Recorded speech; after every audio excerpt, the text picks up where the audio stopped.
In today's video, we're going to be taking a look at KF2 on the PlayStation 4. Now, I know I've checked it out on the PC in 2019, but curiosity got the best of me, and I wondered how good this game will be on PlayStation 4. This was most definitely because the optimization on the PC platform, with it running even on a dual core. So going into this, it was safe to say that I was expecting some good things from Tripwire on the PlayStation 4 port. This is honestly one of my favorite Horde-style zombie arena, oh no, not zombies, Zeds, sorry, which are actually clones, but let's not get into that. Horde-style survival horror shooters. That's what I actually meant to say. Because it is one of my favorite games to play casually, if there is any nonsense, I am not going to be standing for it, and I'm going to be royally cheesed off. But quite honestly, I don't think that's going to be a concern, especially because this game has managed to stay relevant for so long. This is down to Tripwire's continuous support for this game, with new updates, new weapon introductions, new maps, and just bringing something new to KF2 once in a while. I would also like to point out at this point in the video that this game does offer microtransactions, but the way they're implemented is very fair and there's no pay to win garbage. You can buy crates as well as keys, weapon skins and much more, but they're all cosmetic. Buying into the deluxe edition on PC or console and buying cosmetics I would not shame anyone for, especially because it puts more money into Tripwire's hands, and from the original number of maps as well as guns and certain things in the game, you can see that that money's being put back into it, overall improving our experience in Killing Floor 2. Not to mention we've also got a new boss nowadays in the form of the Matriarch, which I only found out actually on the PlayStation 4 when I was playing it and doing a live stream with a friend. I would also like to point out that all the extra content that does actually get updated to this game, you don't actually need the deluxe edition or to buy into it in order to get the content. It's not like a DLC pack that you'll find in games like Battlefield or Call of Duty. This means that KF2 is definitely a good consideration for anyone who is a budget gamer, or if you're actually limited on cash, especially if we do factor in the fact that this game does go on sale quite frequently. If you are considering buying it on console and live in the UK, you can actually get a brand new copy for around £10 if you go on Amazon. That's what I ended up buying, and it turns up, but it was in French. Luckily for me, it was only the box art and not actually the game. It is safe to say that I am not a Frenchie. I would have been left fucked. Yeah, I did a little bit of French back in high school, but yeah, like I'm gonna retain any of that. But anyway, let's talk about my experience when playing it on the PlayStation 4. Honestly, I am very surprised, and I will say probably that Tripwire has done an amazing job once again here. Optimization in this game was absolutely flawless. Now, it was only when I was getting into the big online games did I notice any frame drops whatsoever, and that was when you had a lot going on. This was typically of 6 players and more, and when playing it on stream with a friend, it was only the map Santa's Workshop that I saw any deviation. But I would say for about 99.9% of the time, this game is running flawlessly at 60 frames a second. Honestly, kind of not really that surprising, considering the fact that it does run on a dual core on the PC, but graphics are turned up to about 9.5 in this game. They're not fully maxed out like you can do on the PC. It does seem like there is less post-processing than the Ultra preset on PC, and things like anti-aliasing aren't obviously maxed out. It does run at a consistent resolution though of 1080p, and well, that actually does make the game look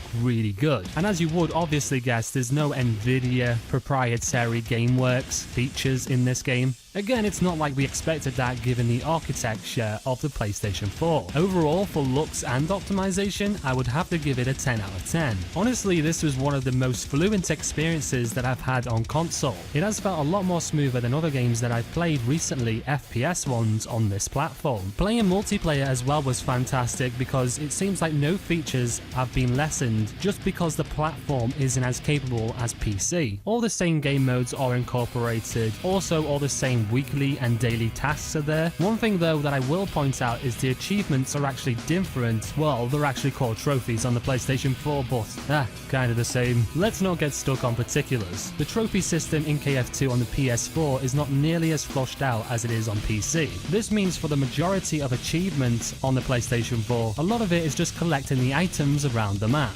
On PC there is a massive 271 achievements. This is because the achievement system actually incorporates difficulty and completion of maps. This means for every map you've got to complete it on normal, hard, suicidal and hell on earth. Whilst on the PlayStation 4 trophy system, you only have to best one map one time on those difficulties in order to get an achievement. This means for any 100% completionist out there, it's going to be a lot easier to complete this on console than PC. Now granted, this is because the difficulty settings of how aggressive the Zeds actually are have not actually been changed. So playing this game on console is a whole new beast to playing it on keyboard and mouse. So I do guess there is a bit of compensation that way, but there is also a lot of compensation already on the game, especially with the way that this game does aim assist. This is the more old school traditional way, giving the player first shot accuracy. It means you can actually abuse the aim assist system in this game a little, but with that said, I do like the fact that I can do an apples to apples comparison and really gauge my own skill level and see, well, how my skills actually transfer from one platform to the other. On console I feel happy and complacent playing it on hard all the time, whilst on PC I do prefer more of the challenge of suicidal,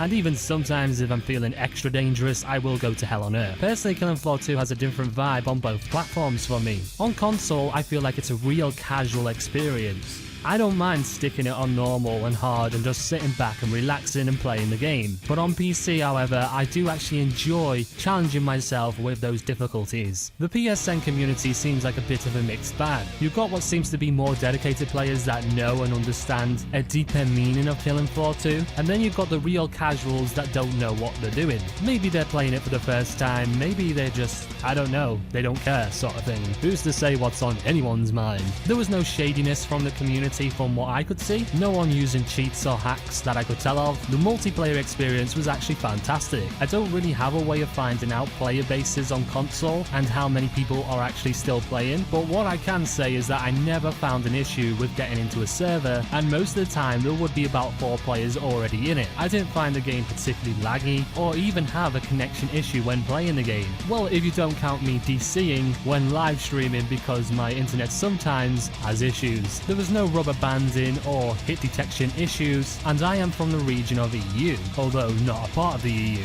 But we can talk politics another time. In summary, Killing Floor 2 on the PlayStation 4 is everything that I hoped it to be and more. It's definitely a contender for the top console gaming experience that I've had so far, even managing to beat Battlefield 1, which has actually been my best FPS experience so far on the platform. Whatever the platform, if you are actually wanting and considering to buy this game, I give it 100% the Tech Evolve approval. This is one hell of a game, no matter what platform. On the gameplay side, you've got so many maps, so many guns, so many perks, an abundance of content that will keep you going for hours and hours. There's something for everyone in KF2, especially if you do like the FPS genre, and there is a class to fit everyone's play style. If you factor this in as well as the support that Tripwire has laid out over the years, this might actually be the best game so far that we've took a look at here in 2020. I'm honestly looking forward to what Tripwire wants to do next with this game, and definitely looking forward to some kind of sequel.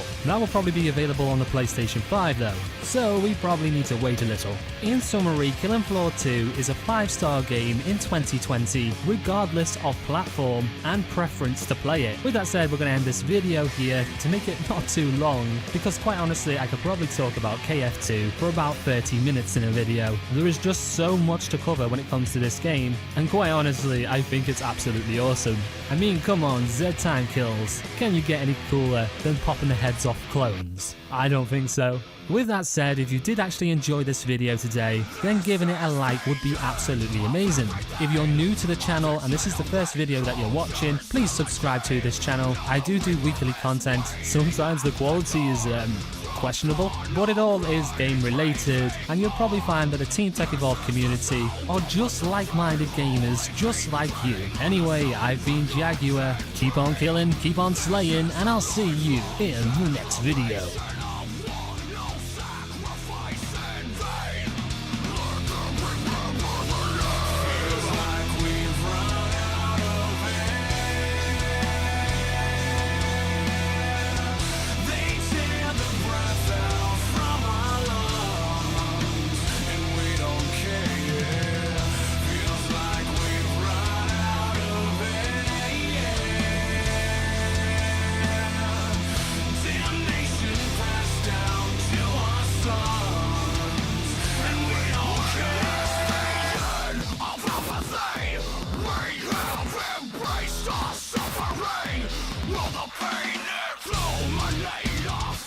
Thanks for watching.